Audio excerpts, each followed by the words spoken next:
noches, Eli.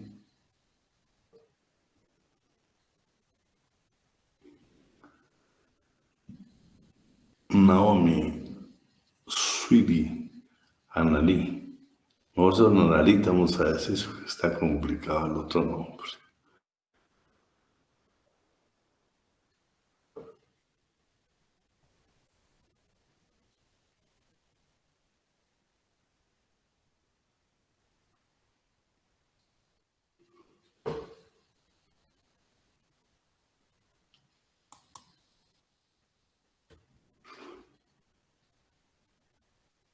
Bueno, yo creo que vamos a dar inicio. Bueno, vamos a esperar un minuto. Ya se incorporan otros.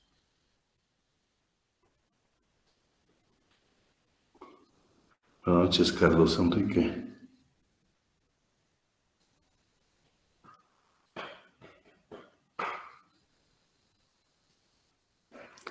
Bueno, jóvenes, vamos a dar inicio. Seguimos hablando de la historia.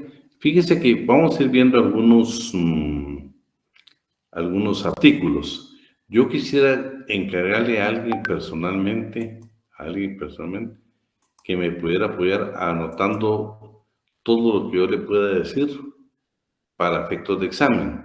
Por ejemplo, que me vaya recordando qué artículos vimos en clase, algunas notas que le digo que vaya tomando, para que así una vez estemos haciendo nuestro repaso para el examen, ¿sí?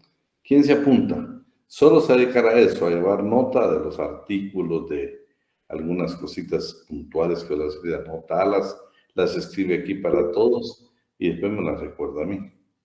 Mirna González, ¿te haces cargo de eso? Sí, con gusto. Vale. Porque vamos a ir viendo, a pesar de que estamos viendo doctrina, ¿va? Pero me gusta siempre que hagamos énfasis en un artículo. Bueno, jóvenes, estamos hablando de la historia, hablamos de la Edad Media, hablamos de la temprana Edad Media, de la alta Edad Media, y ahora la baja, que es la intermedia. Expresión que en modo alguno implica la decadencia, constituye una época de florecimiento cultural, económico y jurídico de Europa Occidental, que establece las bases para el esplendor del Renacimiento. Al mismo tiempo vive la crisis del sistema feudal. En general, se considera que culmina el siglo XV. Aparece, por supuesto, la cruzada. Decime, Jorge. Lick, disculpe, no sé si tenía alguna presentación que proyectar porque no se está proyectando nada. Ay, no se está proyectando. ¿Qué pasa? ¿Qué pasa? ¿Qué pasa conmigo? Sí, se mira, licenciado. Sí se ve, ¿va? Pero en pequeño, no se ve. Sí, Lick, sí se ve pequeño. ¿Y qué pasaría a ustedes? ¿Qué hice mal? Bueno, antes de dejar de compartir, vamos a ver. Yo no veo nada. No, si no se Déjame ve. ver. Yo tampoco veo nada. Yo tampoco. No se ve nada. No se ve. Estamos mal en la tecnología, muchachos. Estamos mal. Sí se ve, Lick. A ver, No se ve nada, Lick. pues aquí estamos. Son los que no tienen claro. Déjame ver. Ahorita sí ya se ven grande. ¿Hoy? Licenciado, gracias. Sí, ¿Hoy sí? Hoy sí. Ahora sí. Me deben un chupo también para el día. O sea, hay privilegios para enseñar la presentación, no es para todos. Rubén, me debes un chupo para el día lunes.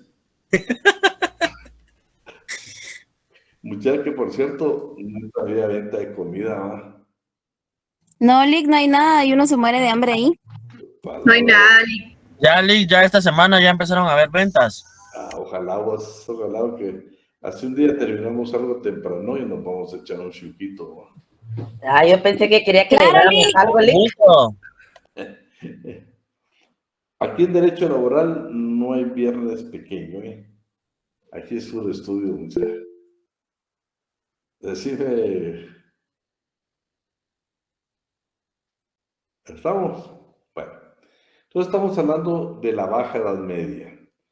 Bueno, en realidad lo dimos porque grabado se nos quedó. Dice, en Inglaterra, las guildas, ¿sí? O guildas, va. Existieron desde el comienzo del siglo XIX. Bien, pues lo interesante de estas instituciones como las Wildes es de que algunos tratadistas consideran que primero aparecieron los colegios romanos. Le estoy hablando todavía en el trabajo, la división del trabajo. Aquí ya se reunían políticos, gente de gobierno, gente de banco y todo lo demás. Pero estas famosas Wildas eran de origen germánico.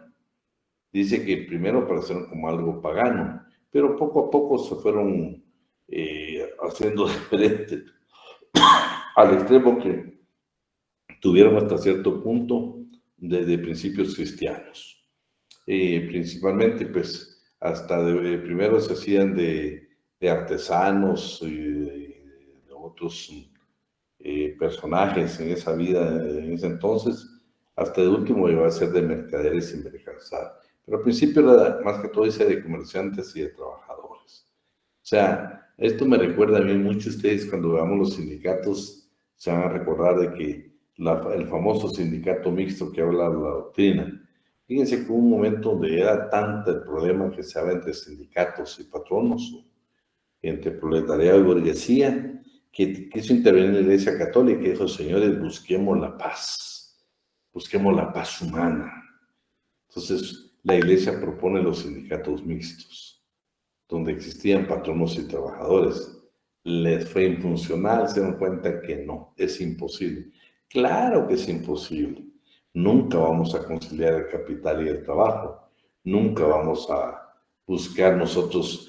Imagínense si regulamos para que haya un equilibrio, pero un equilibrio de las relaciones contractuales, de relaciones de aplicación de una norma legal. Pero realmente la diferencia entre patrón y trabajador es enorme. Al final él tiene el poder político, el poder económico, todos los poderes. Y nosotros los trabajadores tenemos nuestras manos, nuestra fuerza de trabajo. Por eso ellos siempre, la gente que busca la parte intermedia, piensa que a través de la bondad humana se puede lograr mucho, pero es sumamente complicado en las relaciones laborales. Entonces estas pues tuvieron matices religiosos, dice, pero lo importante es que eran reuniones de mercaderes, de trabajadores, de comerciantes, que de una u otra manera pues ya tenían un tipo de incorporación. Y fíjense que aquí ya aparece también la parte del sistema feudal. Lo característico de las corporaciones era la escala gremial: maestro, oficial y aprendiz. El que se repite siempre en la historia, inclusive en la actualidad, con regulación de la oración del aprendizaje y los deberes del aprendiz. Puede ser corregido por el maestro, quien ejercita con enseñanza una especie de tutela civil con obligación alimenticia y educativa. En Guatemala, bueno, vamos a seguir. El aprendiz capaz de transformarse en un compañero, o sea, alguien que conoce el trabajo, se puede convertir precisamente en un obrero especializado. Luego dice: el grado máximo de maestro exige la realización de una obra maestra, un verdadero examen profesional, ante un tribunal integrado por maestros que solía culminar, se supone que resultar exitosa la prueba con un costoso banquete con el nuevo maestro ofrecía a sus iguales. Yo quisiera, cuando estamos hablando del sistema feudal, habla del aprendizaje.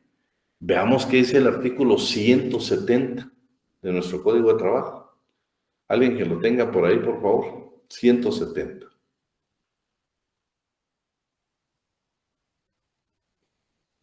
Anotámelo por ahí. ¿Quién me está ayudando? Buenas noches, licenciado. Buenas noches, Lil. ¿Le puedo leer el artículo? Por favor. Claro que sí. Dice: son aprendices los que se comprometen a trabajar para un patrono a cambio de que éste les enseñe en forma práctica un arte, profesión u oficio, sea directamente o por medio de un tercero, y les dé la retribución convenida, la cual puede ser inferior al salario mínimo. Vean, pues, esta definición que da en nuestro código, claro, ahí después los siguientes artículos indican de que si el patrono no le da el certificado, pues puede acudir el trabajador aprendiz a la Inspección General de Trabajo, ahí se nombrará un comité, ese comité inclusive incluye a un maestro de educación primaria, y al final si califica y aprueba, No tomo, van a obligar al patrón a que le entregue su constancia. Pero ¿a qué me quiero referir yo con eso? Primero, en nuestro código de trabajo, fíjense que ¿cuál es el objetivo principal de un aprendiz? No es el salario, es aprender el arte, el oficio. María de Los Ángeles, tu micrófono. María de Los Ángeles. Disculpen. Ahí estamos. Si no, vamos a escuchar todo, María de Los Ángeles. Bueno, lo que yo les indicaba es que el aprendiz, vean, ¿cuál es si Carlos David López quiere ser un aprendiz? ¿Cuál es tu primordial objetivo, Carlos? ¿El salario o aprender? Pues primero que nada, sí, miraría con mis condiciones, miraría más que todo el salario, ¿va? Pero si no aprendo, no voy a poder llegar a obtener ese salario que yo deseo. Fíjate, Carlos, que aquí en nuestra legislación lo que dice es que tu objeto principal es aprender el arte, la profesión, el oficio. Pero quiero o no, como lo que estás haciendo va a producir ganancia para el patrón, entonces la ley exige que te pague un salario. Solo que es el único caso en el código, donde la ley estipula que el patrón no puede pagarte menos del salario mínimo. ¿Qué ha pasado con el aprendizaje en la actualidad? México decide expulsar de su ordenamiento jurídico la figura del aprendizaje como la teníamos nosotros. ¿Por qué? Porque dice el señores, no es posible que en este siglo nosotros tengamos normas o instituciones que se daban en el sistema feudal. No es posible. Entonces México modifica totalmente la parte del aprendizaje. Nosotros en la práctica, ¿sí? Fíjate que ya, decime, hoy lo poco que vamos a ver nosotros de aprendizaje, todavía en mi época, pero yo creo que la actual ya no. Pero en mi época, ¿sabes qué decía papá uno? ¿Será que te puedes ir a un taller de motos para aprender? ¿Será que te puedes ir a un taller? Entonces le hablaban a los dueños para que uno fuera a aprender. Y ellos te daban pues cualquier cantidad, 5 quetzales, 50 centavos, pues todo el mundo era bienvenido porque uno lo estaban mandando a aprender. Pero se da más que todo un tipo de talleres, pero no en empresas. Por eso ven ustedes qué importante. El Ministerio de Trabajo y Previsión Social, si me escuchan porque dice Claudia que no nos escucha. Sí, se escucha, Escucha bien, Lick. Debe ser tu internet, Claudia. A veces yo también aquí me pasa que no tengo lo suficiente y me quedo, como dijeran en mi pueblo, sin habla. Bueno. Es claro. Las dos. Que por cierto, mira, pues, en Derecho Laboral vamos a aprender de todo. Hablando de internet, fíjense que, vamos a hacerse las preguntas, pero voy a terminar con el aprendizaje. Miremos hoy el aprendizaje en Guatemala. ¿Dónde lo ubicamos? Ustedes han ido a lugares donde encontramos a nuestros trabajadores que están iniciándose en esa empresa y tienen ahí adherido en su playera. Estoy en proceso de, ¿qué dice? Estoy en proceso de Entrenamiento. Perdón. Entrenamiento. ¿En entrenamiento o en proceso de aprendizaje? Pero más usan, fíjate, mira, más usan lo primero, entrenamiento. Entonces uno sabe que están en ese proceso de aprendizaje, ¿sí? Vean, nuestro código de trabajo, por ejemplo, si Mirna, por ejemplo, González, trabaja en una empresa, Mirna no puede renunciar hoy porque el lunes está esperando trabajo, no, Mirna. Nuestro código establece que tú tienes un tiempo para poder renunciar. Dependiendo de los años que tenés en la empresa, puede estar hasta un mes. O sea, si tú te quieres renunciar hoy, será con efectos, por ejemplo, para el 1 de marzo. Pero todo este mes te quedas en la empresa. ¿Por qué? Porque ahí está el proceso de inducción. Porque resulta que si, ¿qué te dijeron? Si Yadmin, en vez de trabajar a la empresa, te va a sustituir, tú tienes ese mes para todo el proceso de aprendizaje. Fíjense que el Ministerio de Trabajo tiene un programa, creo que se llama Mi Primer Empleo. Este es un convenio, es una partida que tiene de presupuesto el Ministerio de Trabajo, donde hace convenios con empresas. Y, por ejemplo, María Los Ángeles Arana llega ahí y se incorpora al proceso Y fíjate, María de los Ángeles, que el Ministerio de Trabajo te paga el 51% de tu salario y la empresa paga el 49%. ¿Sí? Y Javier, Catherine, Andrea. Vamos a ver para pagarle. Ahí estamos. Bueno, perdón, licenciado, no. es que me estoy llegando a mi casa. No hay pena, Catherine, no hay pena. Escúcheme, entonces, resulta que estamos, el ejemplo que estamos poniendo, si ustedes ven en el Ministerio de Trabajo ingresa, creo que así se han programado en mi primer empleo, pero son para aquellos que no tienen experiencia. 2, este convenio lo que permite es que si, por ejemplo, imaginemos que sea Yadmin. Si Yadmin aprende, la idea del Ministerio es de que Yadmin se quede trabajando en la empresa, y dice que el 50% se ha quedado trabajando en las empresas en ese programa. Pero son programas que tenemos que conocerlo, tenemos que saber. Por eso yo me necesito que usted aprenda conmigo y ahí nos va a hacer, por favor, el compañero o la compañera de irnos anotando artículos y todos los aspectos para que el día del examen estemos de una vez repasando. Entonces, se dieron cuenta que tenemos el aprendizaje y ahora en Guatemala ya debe modificarse porque son otras las circunstancias. Primero, no encuentro yo algún contrato de trabajo sobre aprendizaje. Este se hace más de manera verbal. Bueno, ahí estamos entonces. Vamos con esta última parte de este sistema. Y después vamos a tener dónde termina el sistema. Por regla general, los estatutos corporativos ordenaban el inicio de la jornada al salir al sol, con el sonido del cuerno que anunciaba la terminación de la vigilancia nocturna.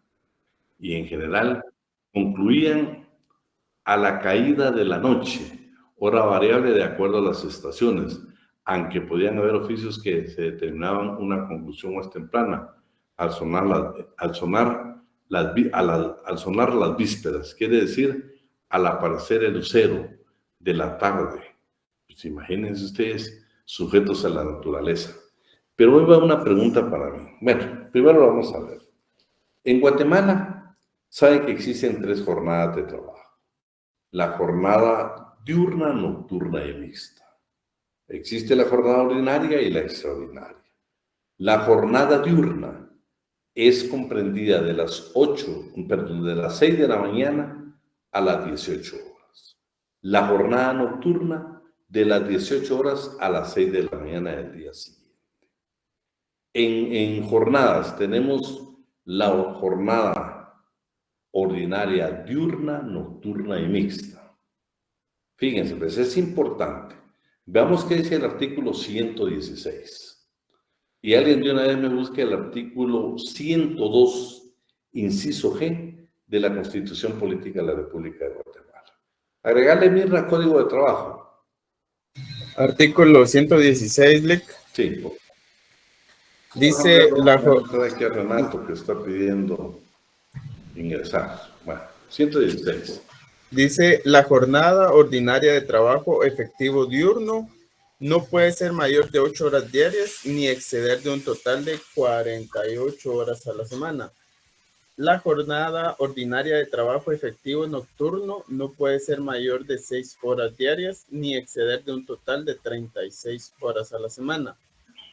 Tiempo de trabajo efectivo es aquel en que el trabajador permanezca a las órdenes del patrono. Trabajo diurno es el que se ejecuta entre las 6 y las 18 horas de un mismo día. Trabajo nocturno es el que se ejecuta entre las 18 horas de un día y las 6 horas del día siguiente. La labor diurna normal semanal será de 45 horas de trabajo efectivo, equivalente a 48 horas para los efectos exclusivos de pago de salario. Se exceptúan de esta disposición los trabajadores agrícolas y ganaderos y los de las empresas donde labore un número menor de 10, cuya labor diurna normal semanal será de 48 horas de trabajo efectivo, salvo costumbre más favorable al trabajador, pero esta excepción no debe extenderse a las empresas agrícolas donde trabajen 500 o más trabajadores. Escúcheme. Veamos ahora quién me lee el 102, inciso G de la Constitución. Por favor. Derechos sociales mínimos de la legislación del trabajo son los derechos sociales mínimos que fundamentan la legislación del trabajo y la actividad de los tribunales y autoridades. Inciso G. La jornada ordinaria de trabajo efectivo diurno no puede exceder de 8 horas diarias de trabajo, ni de 44 horas en la semana, equivalente a 48 horas para los efectos exclusivos del pago del salario. La jornada ordinaria de trabajo efectivo nocturno no puede exceder de 6 horas diarias ni de 36 a la semana. La jornada ordinaria de trabajo efectivo mixto no puede exceder de 7 horas diarias ni de 42 a la semana. Todo trabajo efectivamente realizado fuera de las jornadas ordinarias constituye jornada extraordinaria y debe ser remunerada como tal. La ley determinará las situaciones de excepción muy calificadas en las que no son aplicables las disposiciones relativas a las jornadas de trabajo. Quienes, por disposiciones de la ley, por la costumbre o por acuerdos con los empleadores, laboren menos de 44 horas semanales en jornada diurna, 36 en jornada nocturna o 42 en jornada mixta, tendrá derecho a percibir íntegro, el salario semanal. Se entiende por trabajo efectivo todo el tiempo que el trabajador permanezca a las órdenes o a disposición del empleador. Vean, pues, esto es interesante. Bueno, ya estamos. Ordinaria y extraordinaria. La ordinaria, diurna, nocturna y mixta. ¿Qué, lo demás ya, para no estar en repetición? Bueno, ¿qué es lo que yo les quería hacer ver? Si ustedes ven el Código de Trabajo en el 116 dice que horas efectivas de trabajo, o sea, horas que Ernesto Vázquez tiene que ir a trabajar, son 44 horas. El Código dice 45, pero la Constitución dice 44. Entonces, ¿aquí qué aplicamos? El indubio pro operario. ¿Qué es lo que más le favorece a Ernesto? La Constitución. Entonces, Ernesto, vos tenés que trabajar 44 horas a la semana. ¿Sí? Si estás en una jornada diurna, tiene que ser en un horario de 6 de la mañana a 18 horas. Ya, si aplican, por ejemplo, y agarras salís a las 7 de la noche, pero ya es mixta. Esa ya es mixta, es de 7 horas. Entonces, eso es importante, ¿eh? Bueno, lo que yo les quiero indicar es de que entonces para efectos de pago, sí, Yasmin, que es el patrono, a Rubén, que es el trabajador, le tiene que pagar el equivalente a 48 horas. Pero Rubén, trabajador, solo va a trabajar 44. Lo dice muy clarito el Código combinado con la Constitución. ¿Sí? Ahora va la pregunta. ¿Qué pasa con los agentes de seguridad? ¿Qué dicen ustedes? ¿Dice algo la ley? Se le violan sus derechos. ¿Perdón, María? ¿Se le violan sus derechos, licenciado? ¿Qué dicen Pamela y Curiño? Lic, yo lo que sé es que como a ellos los están contratando por servicios profesionales, entonces es ahí donde violan sus derechos, o sea, es donde violan los derechos de ellos al no, porque lo que sucede es que no lo hacen con un horario fijo, ¿verdad? Sino que les hacen horarios extendidos de trabajo. Vean, pues miren, pues, no nos perdamos. Vayamos al artículo 124. Sí, tal vez, Jorge, el call center es otro abuso, ¿viste? Miramos el 124. 124, Mierda, que no te voy a anotar. Dice, no están sujetos a las limitaciones de la jornada de trabajo. A, los representantes del patrono. B, los que laboren sin fiscalización superior inmediata. C, los que ocupen puestos de vigilancia o que requieran su sola presencia. Ahí están. Pero seguí. D. Los que cumplan su cometido fuera del local donde esté establecida la empresa, como agentes comisionistas que tengan carácter de trabajadores. Y Los ruteros, ¿no? Ok. Los demás trabajadores que desempeñen labores que por su indudable naturaleza no están sometidas a jornadas de trabajo. Va, Oscar, oíme. ¿Sí? Esto que viene es importantísimo, esto es importantísimo. Okay.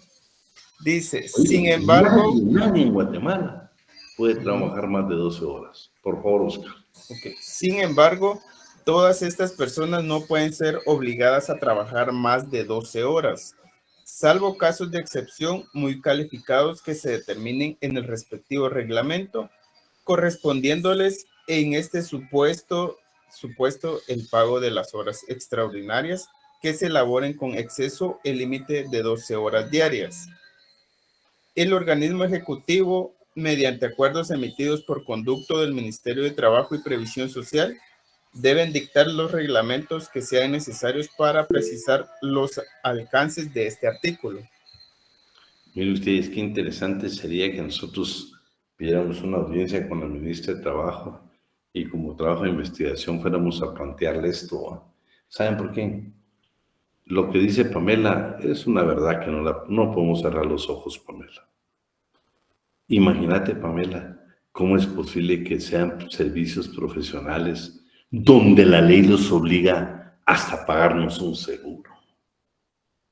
¿Te has dado cuenta que muchas veces contratan gente sin preparación, gente que le cuesta mucho, pues uno más a veces trabaja ahí porque tiene necesidad, pero no porque tenga vocación? Qué delicado es posiblemente ustedes trabajar yo de gente de seguridad y que no tengan ni siquiera la condición física para hacerlo.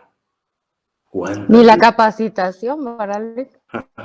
Oíme, Pamela, y turnos de 24 horas, ¿por qué? Pamela, ¿estamos capacitados para estar despiertos las 24 horas? No. Bueno, yo te digo, a veces lo hacemos en un pero es un ser querido que nosotros no queremos ni que se vaya. Pamela, lo más terrible que yo he visto, no me lo han contado y que usted lo ha visto, es que a veces no llega el sustituto y se quedan otras 24. ¿Qué cuerpo humano va a aguantar una jornada de trabajo así? Y oíme, hay cualquier cantidad de agencias de seguridad. Triste porque ellos tienen su propio reglamento donde se exige hasta que han de pagar los seguros, ¿sí? Seguros.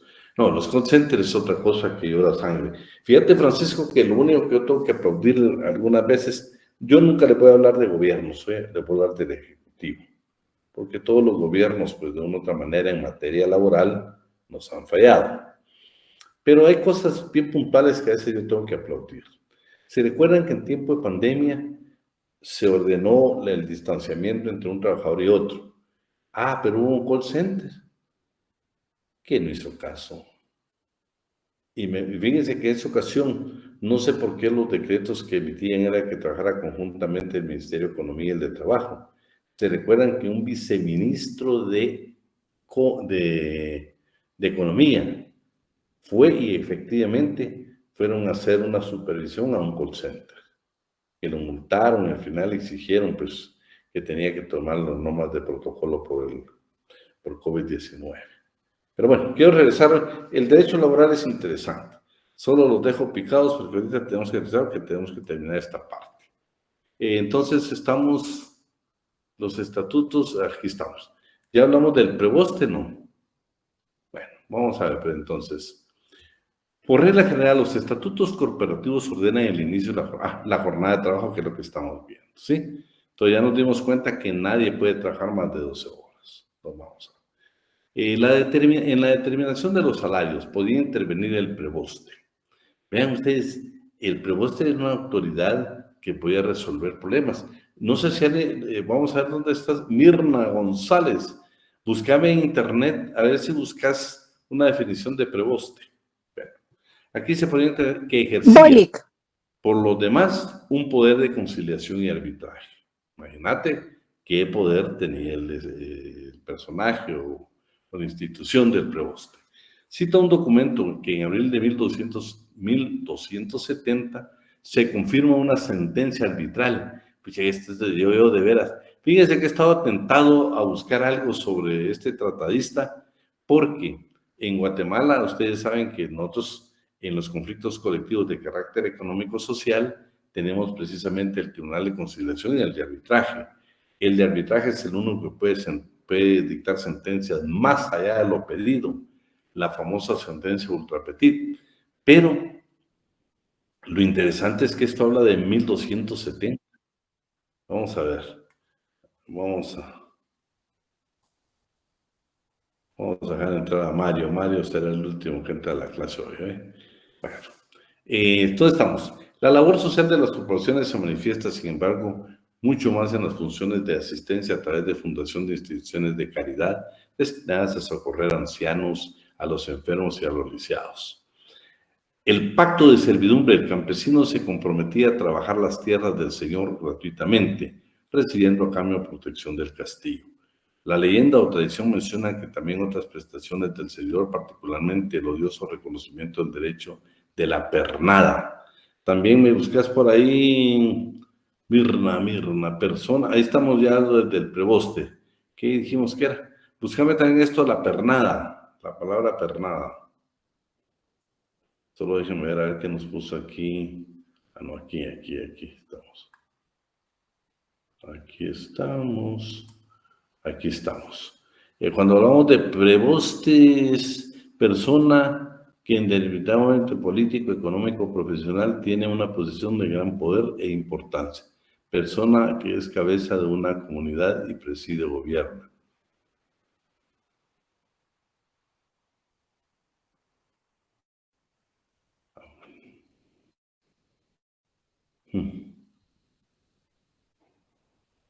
No, imagínense todo lo que ustedes están viendo.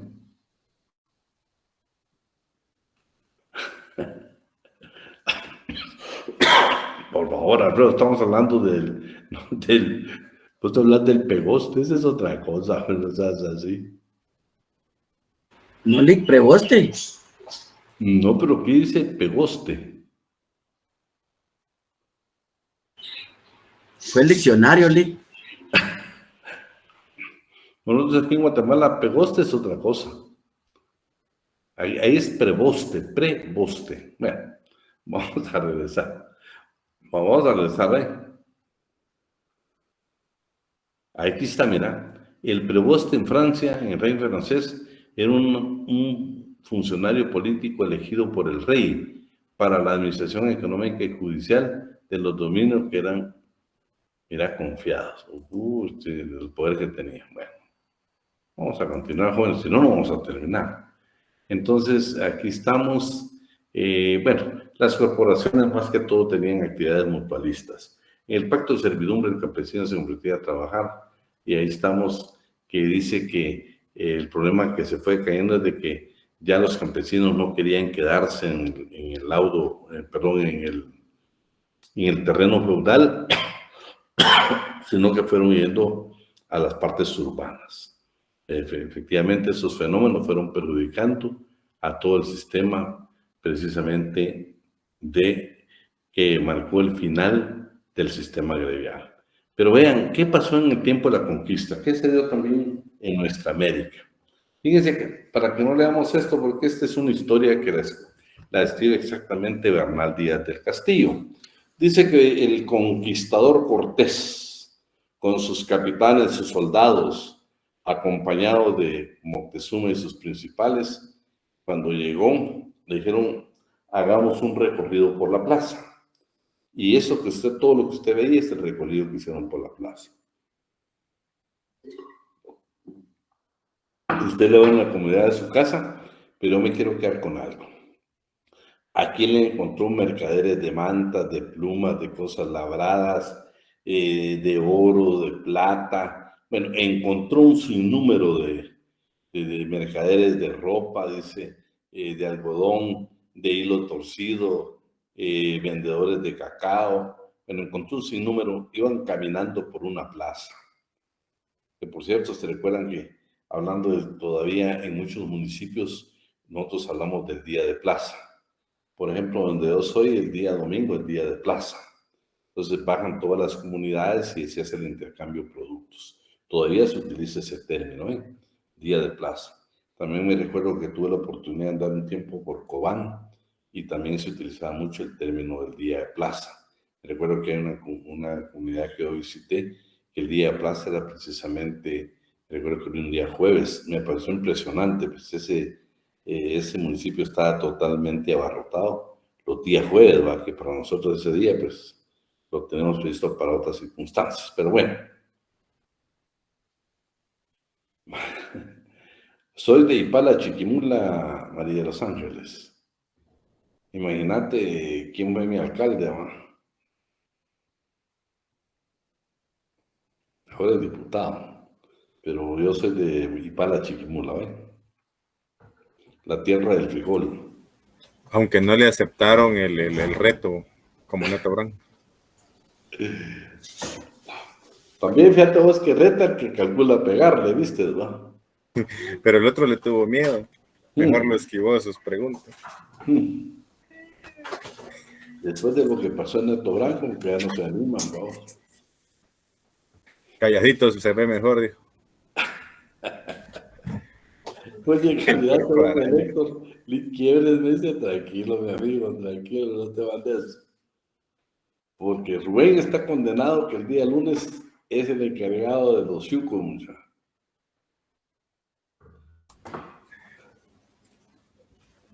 Ya te tocó, Rubén. Bueno, vean pues, cuando él pasa y ve todos estos mercaderes, dice, señores, aquí definitivamente, Bernal Díaz de Castillo dice, ¿cómo es posible que traigan estos artesanos, cosas tan importantes, cosas que vienen a vender a la plaza?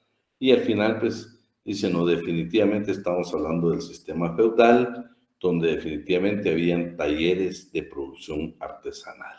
Esa es la conclusión que él llega hoy. Luego, en la Nueva España, vean ustedes, yo no encuentro mejor antecedente histórico que la Nueva España, que nosotros, nuestra América. Y vean qué interesante. De hecho, la encomienda se constituyó en un mecanismo para contar con mano de obra permanente, adscrita al encomendero, pero algunas tareas se encargaban también a esclavos negros, a los que se procuraba mantener separados de los indios. Comencemos con las primeras ordenanzas. Miren ustedes, 1618, antes que Argentina, antes que muchos, a nosotros en Guatemala y México, más que todo, nos llegaron cosas bien valiosas hoy. Por ejemplo, dice que una ordenanza de un virrey en 1618 ordenó pagar a los indios salario, techo, comida, horario laboral en las haciendas donde se cultivaba trigo y en las minas. Vean qué interesante ustedes. Ya en 1618 habían disposiciones en la ley de India que hablaban de salario, techo, comida.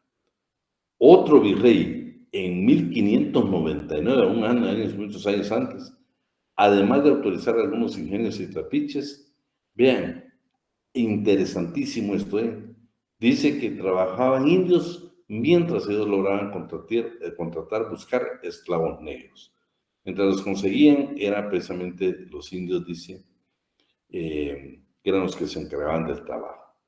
Pero vean, fijaban salarios de $1 de plata por cada día. O sea, cada día de trabajo costaba $1 de plata. Pero eso es interesante. Y $1 por cada 6 leguas de ida y vuelta, más comida y bastante funcionamiento. O sea que si ellos no eran del lugar, el traslado de la aldea o el lugar donde ellos vivían para la finca, si habían más de 6 leguas, el patrón no tenía la obligación de pagarle $1. Tenía que pagarle. Fíjense, pues, estamos hablando de 1618 y 1599. Veamos qué dice el artículo 33 nuestro. Vean cómo nosotros necesitamos modificar leyes, porque tenemos leyes que su origen Lo vamos a encontrar, su antecedente lo vamos a encontrar acá. Muy bien, no, artículo 38 del Código de Trabajo, 33, perdón, del Código de Trabajo. Mirnita, Código de Trabajo. Artículo 3. Si se contrata al trabajador para prestar sus servicios o ejecutar una obra dentro del territorio de la República, pero en lugar distinto al de aquel en que viva habitualmente, dicho trabajador en el momento de celebrarse el contrato se debe observar estas reglas, siempre que la separación entre ambos sitios sea mayor de 15 kilómetros. A. Cuando el trabajador se vea compelido a hacer viajes diarios de ida y regreso, el patrono debe pagarle a aquel los pasajes o los gastos razonables que eso le demande. Y B. Cuando el trabajador se vea compelido a vivir en el sitio donde van a realizarse los trabajos, el patrono únicamente debe pagarle los gastos razonables de ida y regreso antes y después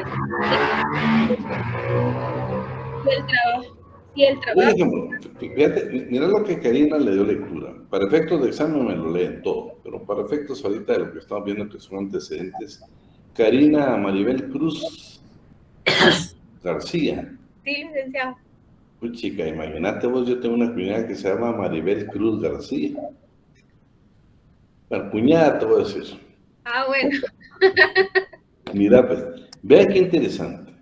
Lo que tú le diste lectura es de que dice si Carlos Alfredo va a ser contratado por María de los Ángeles, pero donde Carlos vive habitualmente, pongamos que vivís en Misco, y resulta que María de los Ángeles te ofrece un trabajo en Villacanales. Bueno, hay que ver si hay más de 15 kilómetros, porque ahora no es que sea, está cerca, pero con el tráfico se vuelve lejísimo. Bueno, la idea es de que te vamos a mandar a Matitlán. Seguro allí hay más de 15 kilómetros. Oíme, en el contrato de trabajo, María de los Ángeles, que es el patrono, tiene la obligación, a ella le corresponde elaborar el contrato de trabajo. Anotar que además del salario le va a pagar, ¿sí?, su pasaje de ida y vuelta, porque entre la casa que vive Carlos y donde va a ejecutar su trabajo hay más de 15 kilómetros. Lo dice la ley, no lo dice Adrián Ortiz. Pero ¿qué pasa si María de los Ángeles, como muchos patronos en Guatemala, dice, ella no pone nada de eso en el contrato? Entonces aplicamos el artículo 30 del Código de Trabajo. ¿Qué dice el artículo 30? La plena prueba la tiene el contrato de trabajo. Ahí estamos bien, Jorge, ahí sí cabal le toca pagarle. Pero miren, pues el artículo 30 ya lo leímos una vez, pero ahí les queda porque se lo puedo evaluar. Si no existe contrato de trabajo, a María de los Ángeles, ¿sí?, le corresponde comprobar que si ella no lo hizo y Carlos Alfredo dice de que él estaba viajando, ella tiene la obligación de pagar. Pero dice que si le elaboran el contrato, pero resulta que a María de los Ángeles no se le ocurrió poner esa distancia.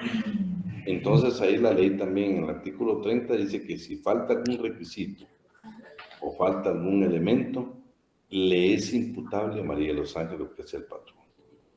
Eso es interesante porque nos olvidamos nosotros los guatemaltecos de este artículo. Quiero que lo tenga presente, ¿eh? Si usted trabaja en recursos humanos, téngalo presente.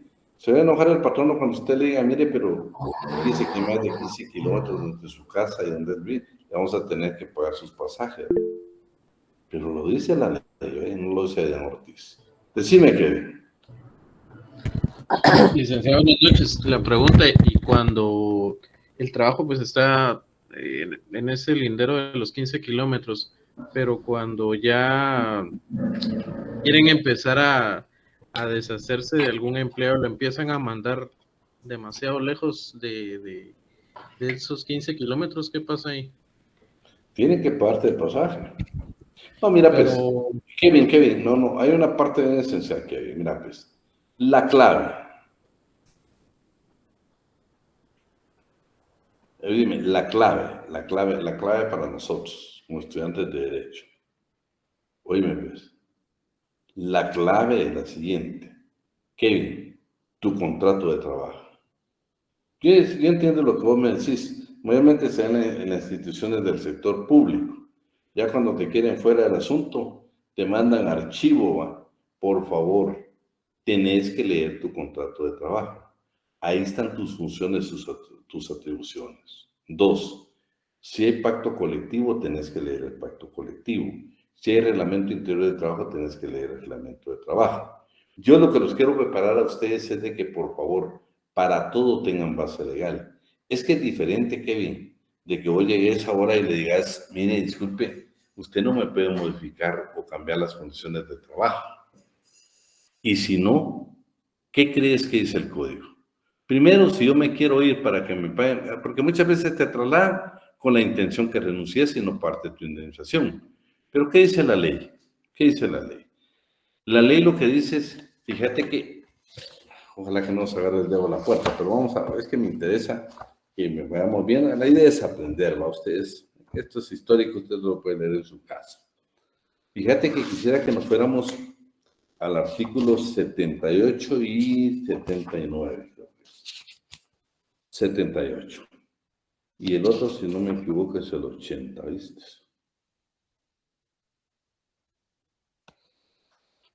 Déjame ver. Ah, no, el 79.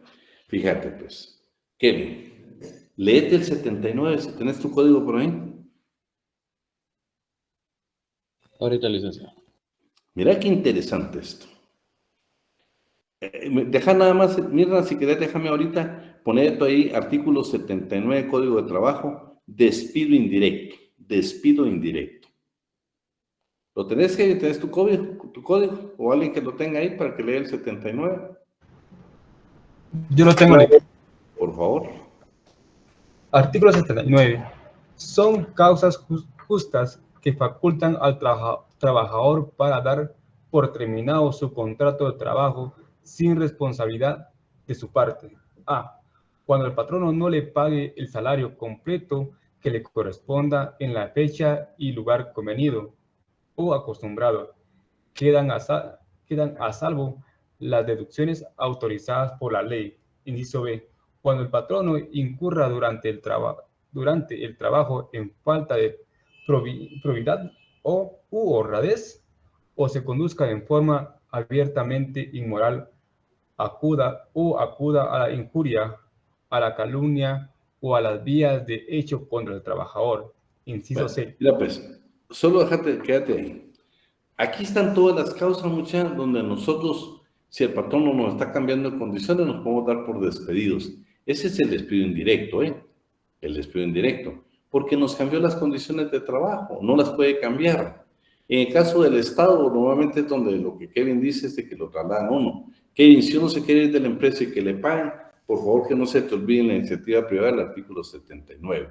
Pero si no quieres que te muevan, hay derechos, tenés que tener tu contrato de trabajo. Ellos no te pueden variar las condiciones de tu contrato de trabajo, no lo pueden hacer. Oíste, la ley los va a obligar, o un juez de trabajo los va a obligar a que te regresen a tu puesto. Pero no te pueden variar las condiciones de trabajo. Imagínate, si son, por eso, vean tan importante, es lástima el tiempo, pero vamos a tener tiempo, porque les quiero contar cosas que yo las he vivido. Por ejemplo, una alumna que la trasladaron y al final pues yo le dije que tenía que hacer, lo hizo, la quiso tomar represalias el patrono, lo denunciamos por represalias por respecto a derechos laborales, después le advirtieron, la volvieron a multar. ¿Y sabes dónde terminó la obra? ¿Dónde terminó el hecho? No la cambiaron de lugar. Y me recuerdo que ella me dijo, fíjese que me volvió a hablar, porque era mujer, me habló la patrona y me dijo que lo único que me suplicaba es que no le hiciera sindicato. O sea, yo te digo, vieras hasta dónde llegó. Ella tenía mucho temor del despido y de veras que yo te digo, qué difícil dar un consejo porque uno sabe la necesidad del trabajo. Pero Kevin, si querés quedarte trabajo, tenés que ir a tu contrato de trabajo, reglamento interior de trabajo y, si hay pacto colectivo, el pacto. Si querés irte, pues tenés que buscar una causal, ¿va? Ese es suficiente causal para darte por despedido. Gracias, licenciado. Fíjate, Silvia, que lo que ya se aplica en Guatemala, sabes que se aplica, sabes que se aplica, pero fíjate que más se va por sanción. más se va por sanción. Yo tuve un caso precisamente en una institución del Estado que al final logré que la trasladaran a otro lugar. Pues, ella también se quería ir del lugar porque se ve no solo incómodo, sino, acuérdate que la mayoría de gente, por diferentes circunstancias, a veces el trabajador no apoya al trabajador, ¿va? Si no se va por la otra rama. Bueno, terminemos aquí y después seguimos. Veamos, en la recopilación de las leyes de Indias aparecen diversas disposiciones que favorecen evidentemente la idea de que pesa los rigores de la encomienda. Instituciones como la MITA, quiero que me anotes ahí, ¿dónde está Mirna? Anotaba la palabra MITA. ¿Qué es la MITA? Es una institución que imponía trabajo gratuito. Ponela aunque la podemos preguntar.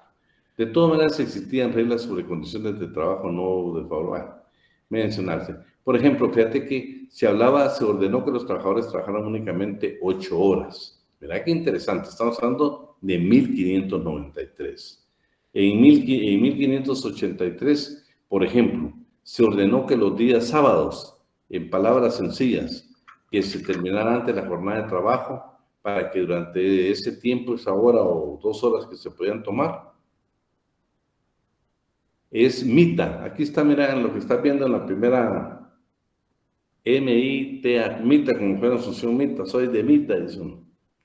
Y agreguen ahí que qué significa, que imponía trabajo gratuito. Bueno, vean pues, también dice que entonces se logró que los días,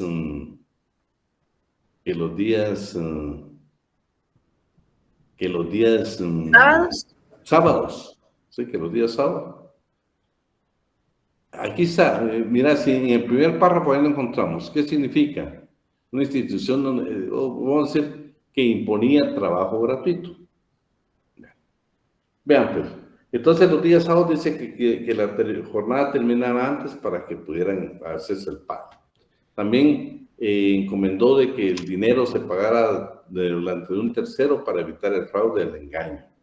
Bien, también esto es importante. En Guatemala, por ejemplo, no se permite el pago anual de prestaciones laborales, ¿sí? Si Wilson, por ejemplo, trabaja en una empresa, ahí estamos bien. Si Wilson trabaja en una empresa y quiere que todos los años lo liquiden y seguir trabajando, no lo permite la ley. Si el patrón no lo hace, lo que te dio de indemnización se tiene como cualquier bono. Y el día que te vayas, puedes reclamarle todas las prestaciones de todos los años. ¿Viste? Aunque tenga finiquito, porque así lo dice la ley. Y ven aquí igual, dice de que ya se tenían algún tipo de dudas, entonces hubo necesidad de que el encomendero seguía pagando en vino, en chicha, en miel, en hierba, y dijeron, señor, ya no, usted tiene que pagar en dinero. Si usted sigue pagando ahí, le vamos a imponer una multa, y todo lo que le dio al trabajador lo tiene como perdido. Eso dice que se dio en 1609. Protección contra labores insalubres y peligrosas. Fíjense que en nuestro código hasta esos nombres se utilizan. Labores insalubres y peligrosas. Véanse por ahí el artículo 197, van a encontrar hasta una definición. Dice, también habla del peso, cuando un trabajador tiene que cargar peso. Dice, que no pase de 2 arrobas la carga que transporta a los indios, debiendo tomar en consideración la calidad del camino y otras circunstancias. Veamos qué se dice el artículo 202 del Código de Trabajo. ¿Dónde está mi amiga Mirna, que ya no la veo? Mirna, anotate el artículo 202 del Código de Trabajo.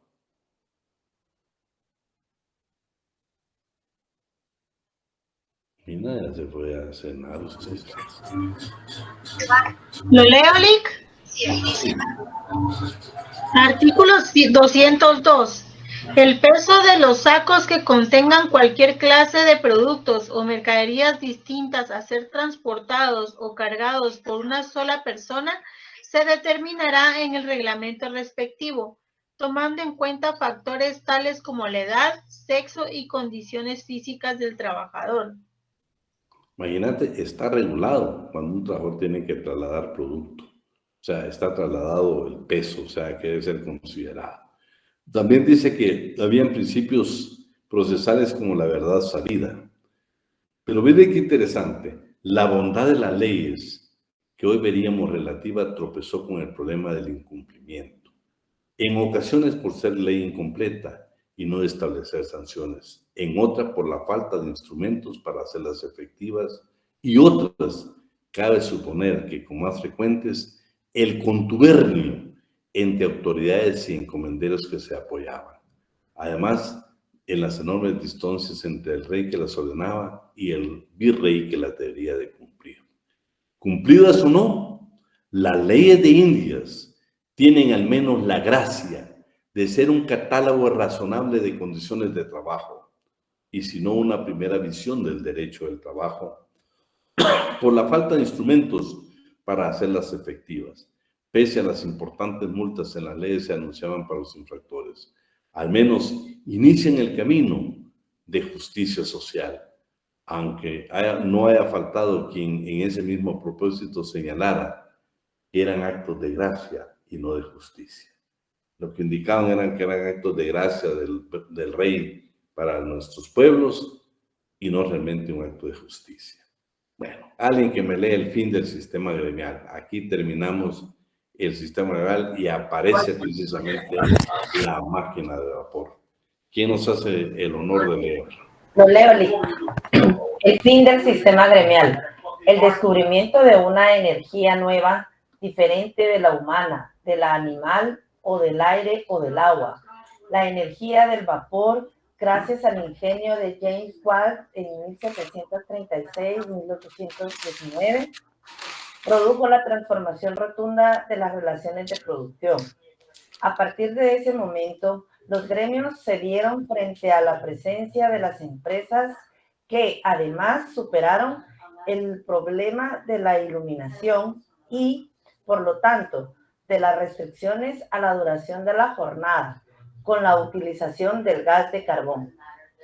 El antiguo taller familiar se vio frente a la gran fábrica que acumulaba trabajadores en condiciones infrahumanas, pero al mismo tiempo las ideas que dieron origen a la Revolución Francesa operaban ya en el ánimo de todos y la libertad se consideró el valor supremo del hombre, siendo el gremio en general atentatorio de esa libertad, ya que vinculaba al hombre de por vida al oficio. Por regla general, la supresión formal de los gremios no tardó en producirse. En primer lugar, aparece la prohibición consagrada en el edicto Turgot, puesto en vigor por decisión real ante el Parlamento el 12 de marzo de 1776, que en realidad fue una decisión que apoyaba la libertad de ejercicio del comercio, artes y oficios que a cada quien le pareciere adecuado. En segundo término, la ley Le Chapelier del 14-17 de junio de 1791, que vuelve sobre lo mismo y prohíbe las corporaciones de oficio. En su final, después de una vida tan prolongada, el sistema gremial se vio en medio de dos fuegos, el de la revolución tecnológica y el de la revolución política.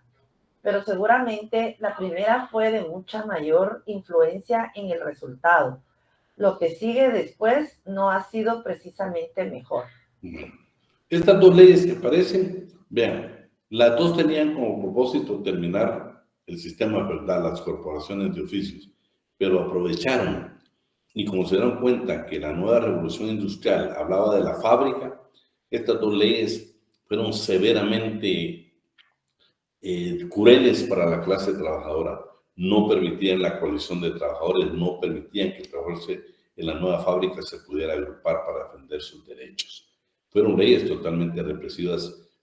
Primero, leyes que se hicieron para terminar el sistema feudal, las corporaciones de oficios, pero también aprovecharon leyes represivas en contra precisamente del inicio del capitalismo. Precisamente cuando el trabajo comenzó a exigir que no permitió un trabajo excesivo de mujeres y menores de edad y las jornadas excesivas de trabajo. Cuando lee la historia, usted habla que más o menos eran 16 horas de trabajo. Bueno, tenemos el despertar, una cuestión social, el nacimiento del derecho del trabajo. Este tratadista mexicano Néstor de Ben es importante. Vean, aparece el primer líder y dice, señores, es demasiado lo que está apareciendo con la revolución industrial. Ya la explotación del trabajador es demasiada y necesitamos ver precisamente un nuevo sistema donde seamos iguales. Pero no solo iguales en algo sublime, no. Vamos a ser iguales en la parte económica. Entonces lo que estaba indicando es de que, señores, tenemos que ver cómo no existen los dueños de los medios de producción, sino que todos seamos dueños de los medios de producción. Por eso este líder francés, que por cierto al final fue llevado a la guillotina, tuvo un final muy triste, pero, por ejemplo, para los marxistas, para el movimiento comunista, dice que precisamente fue el germen que dio inicio al comunismo. Al final, pues tuvo un destino muy cruel. Luego aparece ya el Manifiesto de los Iguales, que para muchos es un antecedente histórico del Manifiesto Comunista, que todo lo que les estoy hablando, por favor, su servidor no es afín al sistema ni izquierda ni derecha. A mí me fascina el derecho del trabajo, que yo creo que con que se cumpliera, sería otra historia en nuestro país. Que el patrón aprendiera a respetar las jornadas de trabajo, a pagar el salario mínimo, a pagar las indemnizaciones, y nosotros los trabajadores asumiéramos el papel de ser responsables con nuestro trabajo, en Guatemala sería otra historia, sería otra historia. Yo le garantizo que solo con que se cumplan las leyes laborales, lo poco que hemos visto, cambiaríamos el destino de nuestro país. Sería otra historia para el país. Así de que, por favor, cuando yo le menciono a nuestros tratadistas es porque aparecen en la historia, ¿eh? Tampoco soy de derecha, ¿eh? Que digan, Lick es puro... No. Yo me fascina el derecho laboral, que siento que es un derecho humano, un derecho que si se respeta, cambiaríamos la historia. Dame un minuto, Daniel, dame un minuto. Entonces, lo va a leer usted en la comunidad de su casa, pues... luego aparecen los socialistas utópicos, que ustedes de que ellos, a pesar de socialistas, decían, señores, que no se esté peleando patrón y trabajador, hombre, busquemos la bondad humana, eso es lo más importante. Pero Marx y Engels dijeron, no señor, aquí hay lucha de clases. Aquí no podemos nosotros estar en conciliaciones porque el capital y el trabajo no lo puedes conciliar jamás. Sus diferencias son profundas y lo que tratan ellos en el Manifiesto Comunista, indicar precisamente que un sistema donde todos fueran dueños de los medios de producción, que son algunos sistemas capitalistas que existen en el mundo, pero ya muy poquitos, ustedes ya van quedando muy poquitos. Pero hablemos del cartismo inglés. Vean, los trabajadores dijeron, señores, tenemos que cambiar la historia, nosotros no tenemos cómo legislar, no tenemos leyes que nos puedan favorecer. Entonces decidieron estos trabajadores que estaban ya aglutinados, acuérdense que el primer sindicato aparece en Inglaterra, y dice, señores, mandémosle cartas al Parlamento británico. Y las cartas concretamente decían, señores, queremos una reforma política, queremos una reforma electoral y social. ¿Y de qué manera? Queremos participar en los comicios, queremos elegir y ser electos. Por favor, en ese tiempo en Inglaterra únicamente votaban cuando usted demostraba que era empresario. De contrario, no tenía derecho a voto. Y al final, después de más de 10 años de lucha, lograron precisamente que se incorporaran también los trabajadores al Parlamento. Y producto de eso es el famoso Partido Laboralista Inglés, que ha gobernado por muchos años también Inglaterra. No sé si actualmente lo está haciendo. Bueno, luego en Francia pues aparece ya Carlos Marx con estos movimientos, ya más de procesos revolucionarios, donde aparece que es el proletariado al poder, que cuando miremos las cuatro huelgas que cambian el mundo, se va a asombrar. Se va a asombrar donde sistemas comunistas, como por ejemplo en Polonia, que el movimiento Solidaridad lo abolió totalmente, porque no querían cumplir dos principios básicos de la Organización Internacional del Trabajo. Yo respeto, oye, si usted es de izquierda o es de derecha, pero a mí déjenme ser feliz con el derecho del trabajo, y aquí estamos para el derecho del trabajo. En esa lo podemos discutir nosotros con el Hugo, que nos va a invitar el compañero que está delegado para el día lunes. Bueno, en 1871 se produciría un acontecimiento más importante del siglo, en orden de sustentación de una ideología social, el surgimiento de la Comuna de París. Vean qué interesante. La Comuna de París, cuando usted lo lee, es lo siguiente. Los trabajadores tomaron el poder en París y fundaron precisamente lo que nosotros llamamos la Comuna de París. Entonces, un movimiento que tardó únicamente 2 meses. ¿Por qué? Porque no se extendieron a toda Francia, sino únicamente en París, y fueron derrocados. Únicamente gobernaron por 2 meses. Que, por cierto, quienes sostienen ahora un sistema socialista dicen que esto fue lo que dio inicio precisamente a todos los movimientos. Los congresos obreros. Usted lo va a leer en la comunidad de su casa, pero aparece la Asociación Internacional de Trabajadores. Y vean, dentro de esos congresos hubo un congreso importante donde ellos hicieron sus propias bases. Dijeron, señores, debemos de tratar que en el mundo haya limitación de la jornada de trabajo al máximo de 8 horas para adultos, la prohibición del trabajo a niños menores de 14 años, la supresión del trabajo nocturno, la prohibición del trabajo a mujeres. Claro, en todas dicen ramas que afecten particularmente el organismo femenino. Trabajo nocturno, salvo aquellas ramas de la industria que exigen un funcionamiento ininterrumpido. Supresión del trabajo nocturno para mujeres y obreros. La prohibición de ciertos géneros en industria. La supresión del regateo. La supresión del pago en especie, así como las cooperativas patronales. La supresión de las oficinas de colocación. Vigilancia de todos los talleres y establecimientos industriales para donde aparecen, porque nos vamos a dar cuenta en qué momento van a aparecer la Inspección General de Trabajo. No cabe duda que estos principios enuncian las bases de una legislación laboral necesariamente protectora para los trabajadores. Y luego, pues ustedes cuando van a leer la historia, vamos a aparecer con el Tratado de Versalles, que es el que le da el origen a la Organización Internacional del Trabajo. Las primeras normas laborales. Vean qué interesante. En Alemania aparece, por ejemplo, la Ley de Protección al Obrero, la protección al menor, la Ley de Trabajo a Domicilio y también la Ley de Tribunales Industriales y Mercantiles. En Brasil aparecen los bancos de obreros y también se reguló lo relativo al aprendizaje.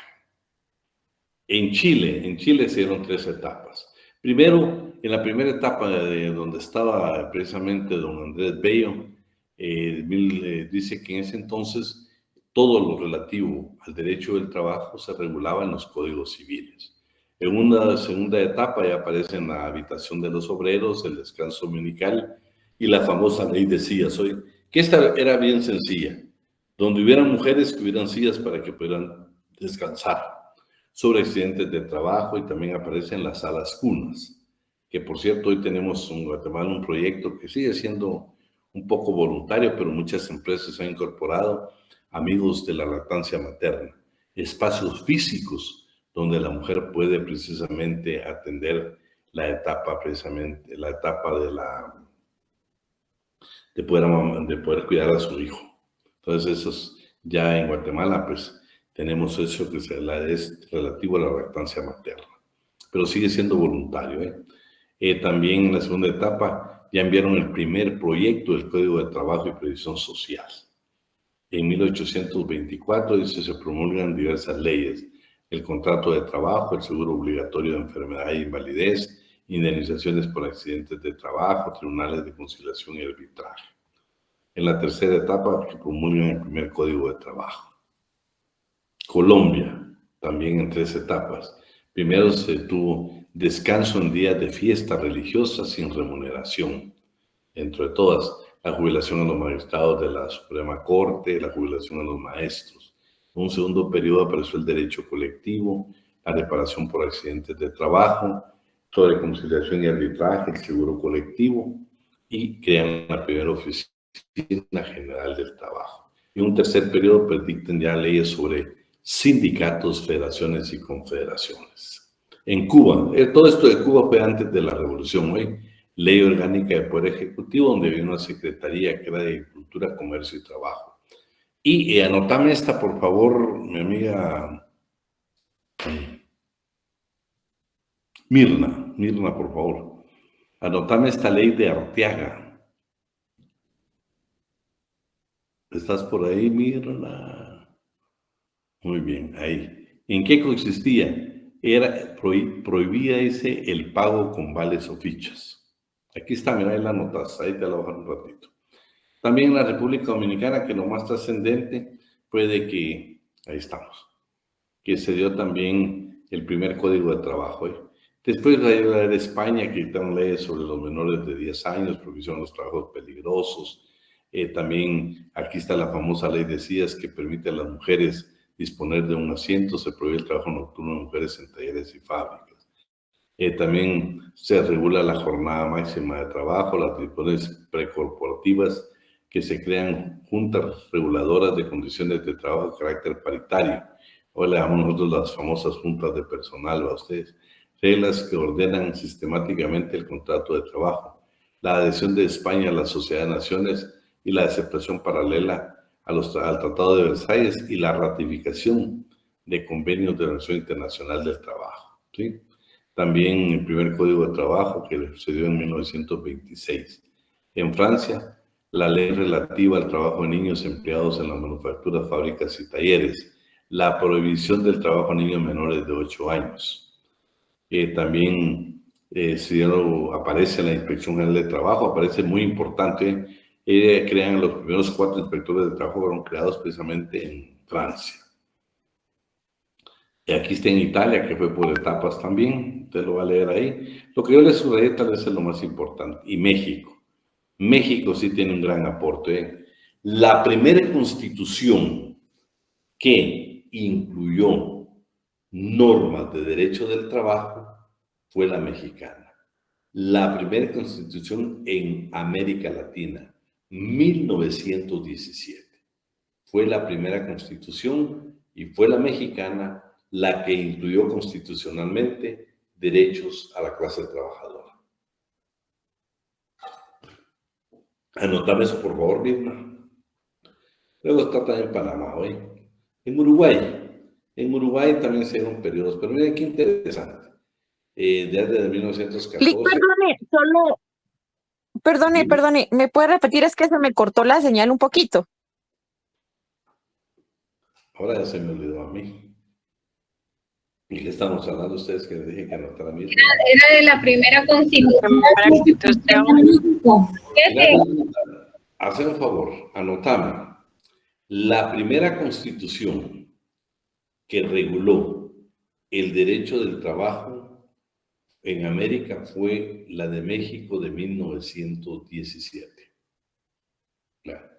Miren, pues en Uruguay había la ley de prevención de accidentes sobre jornada máxima de trabajo. La famosa ley, vamos a ver, la primera que reguló el derecho del trabajo en América fue la de México, muy bien, 1917. ¿va? Y bien, esta otra vez la ley de CIAS, pensiones de vejez, descanso semanal del servicio doméstico, descanso para todos los gremios, reparación de accidentes.